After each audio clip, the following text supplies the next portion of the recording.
से ठीक एक साल पहले इसी जून के महीने में 2 जून 2023 को ओडिशा के बालासोर में भीषण रेल हादसा हुआ था।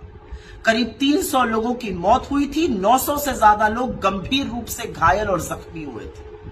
आज पश्चिम बंगाल में कंचनजंगा एक्सप्रेस पर मालगाड़ी ने ठोकर मार दी। 15 से 20 लोगों की मृत होने की अभी तक खबर आ चुकी है। लेकिन सवाल यह है कि पिछले एक साल में क्या बदला है? क्या किया गया पिछले एक साल में कि रेल सुरक्षित हो? क्या किया गया कि यात्री को यह ना लगे कि वो गंतव्य तक पहुंचेगा या उसकी लाश या अर्थी गंतव्य तक पहुंचेगी? असल में तो असलियत यह है कि 2014 से अभी तक क्या किया गया।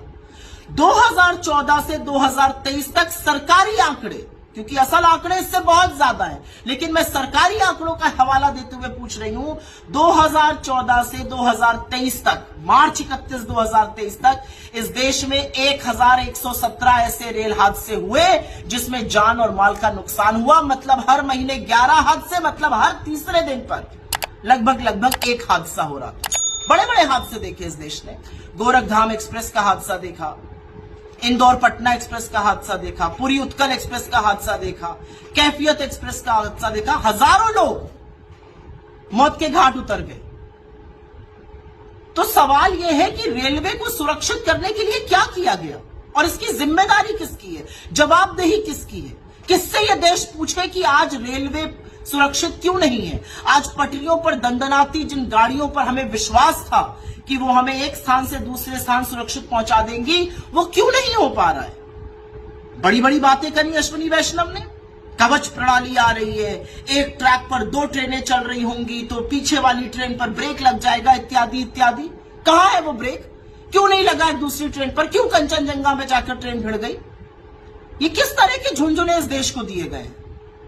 क्या समझते हैं आप रेल के बारे में? रेल आवागमन का वो साधन है जो सबसे गरीब, निम्न मध्यम वर्ग के लोग इस्तेमाल करते हैं। और इसलिए इस्तेमाल करते हैं क्योंकि वो सस्ता साधन होता है। देश के एक छोर को दूसरे छोर से रेल की पटरियां, रेलगाड़ी जोड़ती है। विश्वास है लोगों को कि रेल में बैठकर हम कहीं पहुंच जाएंगे। लेकिन आप तो जमीनी हकीकत से इतने कटे हुए कि आपको पता ही नहीं है रेल की भूमिका। अपनी स्वेच्छा से लोग गाजर मूली की तरह तपती गर्मी में बैठकर रेल में चल रहे हैं। टॉयलेट में बैठने को रेल में लोग मजबूर हैं। क्या किया आपने रेलवे के साथ? किराया महंगा कर दिया, प्लेटफॉर्म के टिकट में महंगा करके आग लगा दी, आपने पैसेंजर ट्रेनें कम कर दी, ट्रेन घंटों घंटों लेट चल रही। ये सब एक बात है। कंसेशन खत्म कर दिए, ये सब एक बात है। दूसरी बात है, रेल की सुरक्षा के साथ खिलवाड़ किया गया। रेल की सुरक्षा के साथ वो खिलवाड़ किया गया कि कोई सबक ही नहीं सीखते आप। 300-300 लोगों की मौत हो जाती है, आपको कोई फर्क ही नहीं पड़ता, क्योंकि आप रील बनाने में ज्यादा व्यस्त हैं। अश्विनी वैष्णव जी को रील बनाने का बड़ा शौक है। रेल मंत्री से ज्यादा वो रील मंत्री होने चाहिए भारत सरकार में। 2 टेसू बहाकर रील मत बनाइएगा अब, जैसे बालासोर के वक्त बनाई थी। इसलिए मत बनाइएगा क्योंकि ये देश खून के आंसू रो रहा है अपने लोगों को खोने के बाद। आप पहुंचे हैं पश्चिम बंगाल की उस जगह पर जहां पर रेल हादसा हुआ है।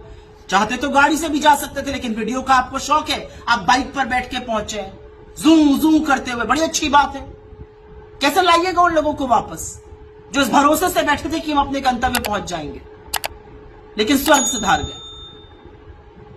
प्रधानमंत्री को तो डोमेस्टिक मामलों पे ना बोलने का मन है, ना उनके पास फुर्सत है, वो पता नहीं कहां मशगूल है। आप तो बोलिए, जवाबदेही किसकी है भारतीय रेल के लिए? भारत में ऐसे मंत्री हुए हैं जिन्होंने नैतिक जिम्मेदारी रहते हुए अपने पद छोड़े हैं। उसमें तमाम रेल मंत्री भी शामिल हैं। ऐसे तमाम लोग हैं, लाल बहादुर शास्त्री जी, नीतीश कुमार जी, जॉर्ज फर्नांडिस, मधु दंडवते, माधवराव सिंधिया, ममता बनर्जी, तमाम ऐसे लोग हैं जिन्होंने अपना पद छोड़ दिया। लेकिन आप तो कुर्सी से ऐसे चिपके कि देश त्राहिमाम कर रहा है, रेल में बैठा हुआ यात्री आशंकित है, आप रील बनाने में ही व्यस्त हैं। अरे आप बुलेट ट्रेन लाइए, आप 50 और वंदे भारत ले आइए, लेकिन जो नॉर्मल ट्रेनें हैं जिस पर पैसेंजर बैठकर देश के एक छोर से दूसरे छोर जा रहा है, उसको तो सुरक्षित करिए। उसकी सुरक्षा का क्या इंतजाम है? आज तो लोग ये पूछेंगे बात। असलियत यह है कि एक के बाद एक मंत्री इतने चरण चुंबन में व्यस्त रहता है कि उसको ना तो अपने डिपार्टमेंट की फिक्र है और ना इस देश के प्रति वो जवाबदेह है। हर तीसरे दिन पर एक रेल हादसा होना नरेंद्र मोदी की नाकामी है, विफलता है, अक्रमणता है और सबसे ज्यादा असंवेदनशीलता है। अगर रील बनाने से फुर्सत मिल जाए ना अश्विनी वैष्णव जी, तो थोड़ी रेल के बारे में चिंता कीजिए।